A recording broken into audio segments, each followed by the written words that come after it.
Algiers, 1940. The theater shimmers with candlelight. Silk gowns brush the marble aisles. Nazi officers sit shoulder to shoulder in the front rows, their uniforms sharp, their eyes sharper. And then she appears. Josephine Baker, a goddess cloaked in gold. She arrives on stage like liquid fire, each step measured, magnificent. The crowd holds its breath. Her smile is radiant, disarming. They don't know it's a weapon. They see an entertainer. A beautiful woman in pearls and feathers, draped in France's love and laughter. They don't see the resistance operative, the smuggled secrets sewn into her underwear, the coded notes written in invisible ink on her sheet music, the conversations she's memorized and will relay to London. She sings, she dances, she conquers, and the Nazis applaud her for it. They don't know they've just funded their own undoing. Because Josephine Baker is not just the star of the show, she is the spy, she is the storm, and she is only just getting started. Josephine wasn't born in silk or sequins. She was born into chaos. St. Louis, 1906, mixed blood, father unknown, a family scraping by in a city that didn't care if they starved. By 8, she was scrubbing floors for white families. Too many suds? No warning, just the sizzle of a scalding punishment. By 12, she dropped out of school. By 13, married. By 15, she'd already known hunger, cruelty, and the kind of love that came with bruises. She danced on street corners for coins, slept in cardboard shelters wrapped in hunger, scavenged scraps from bins behind diners, and watched the sky turn orange as black homes burned while police lined the streets and stood by. She didn't grow up dreaming of a stage. She grew up learning how to outrun flames. She followed the rhythm wherever it led, joined a dancing troupe, learned timing, swagger, spark, toured the South, Harlem Nights, cramped dressing rooms, side door entrances. She danced in the spotlight, but racism stood at every stage door. And then she heard the whispers. France, a place where a black woman could dance and not be told to disappear, where jazz was adored, where color didn't cancel talent. Not perfect, but it paid in dignity. And to a girl who'd tasted every kind of hunger, that was the richest promise of all.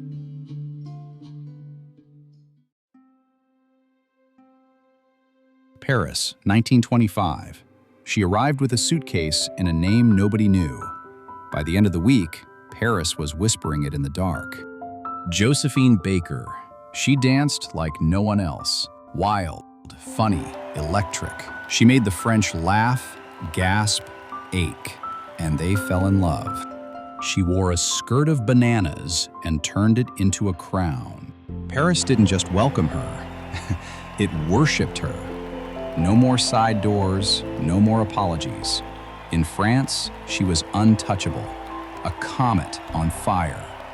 The girl from St. Louis had crossed an ocean and found the world she was meant for.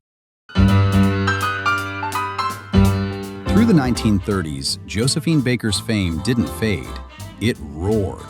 She became the highest-paid entertainer in Europe, sold out every venue, starred in films, recorded hit records, dined with royalty, danced for presidents, turned heads, turned tides, fought for equality long before it was fashionable, and always, always kept France in her heart. But the music was changing.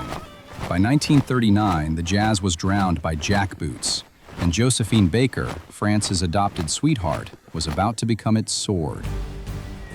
When France fell, calls went out to the boldest, the brightest, the most unexpected. French military intelligence needed someone with access and audacity, someone who could hide secrets behind sequins. They came to Josephine Baker, and she accepted. She would not carry a rifle. She would carry secrets in plain sight. Her chateau outside Paris, a resistance safe house. Her lavish parties, camouflage for secrets and spies. She waltzed past checkpoints with coded sheet music tucked into her luggage, lyrics rewritten in invisible ink, messages stitched into corsets, suitcases that sang with secrets.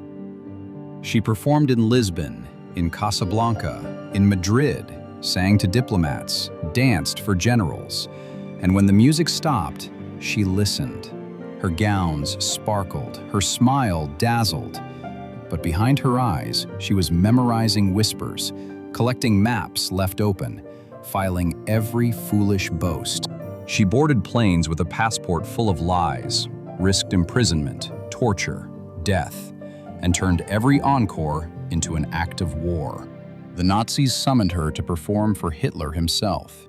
She didn't just decline, she made sure the world heard her say no. A black woman, an American, a star draped in French defiance.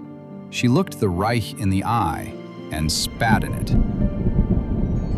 But even storms must change skies. In 1941, Josephine left for Morocco. The cover story? Fragile health. The truth? A new front.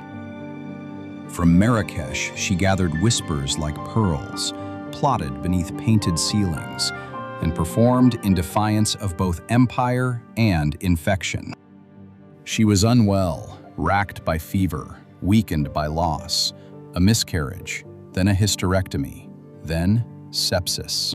But she would not stop, not for pain, not for blood, not for death circling like a vulture. Flat on her back, she still passed intel, still sent names, still burned with purpose. Because even carved open, Josephine Baker was dangerous. And she was not done dancing. As soon as she could stand, she stood. And when she could walk, she marched. With her band of musicians, she toured North Africa, British camps, French outposts, American trenches, performing in heat and grit and gunfire, sometimes intense, sometimes under stars. No stage, no spotlight, just music and morale.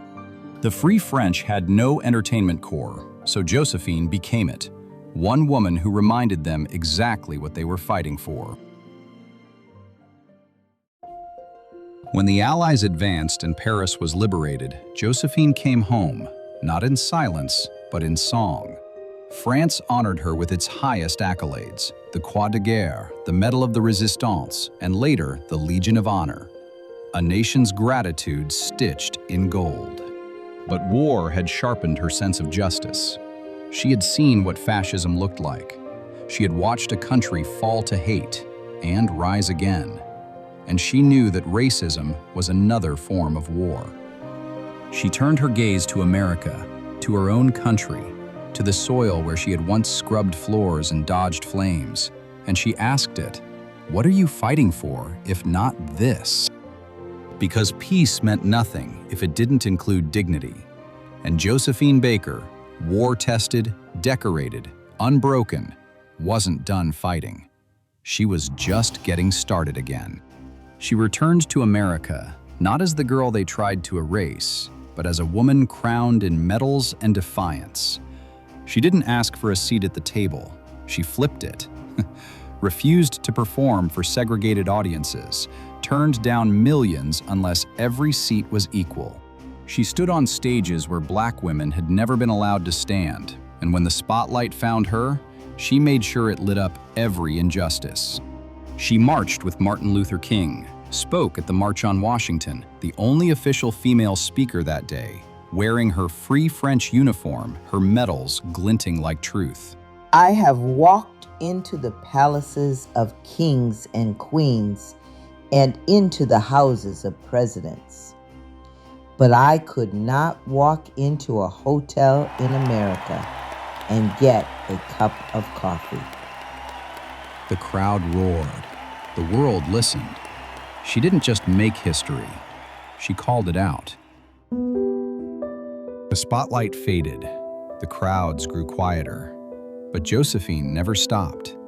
She raised her rainbow tribe, a dozen adopted children of different races and religions, her living answer to hate. A human experiment in harmony. Not perfect, but hers, built on a dream that the world could do better. The money ran out, fame flickered. She sold jewelry to pay the bills, lost her beloved chateau, but not her fire, not her dignity. Then, in her 70s, she staged the impossible, a comeback. She returned to the stage, older, wiser, undiminished, backed by Grace Kelly, watched by royalty and revolutionaries alike. And after that final performance, basking in the brilliant reviews as Paris applauded and the lights dimmed, she went to sleep in her quiet room and never woke up.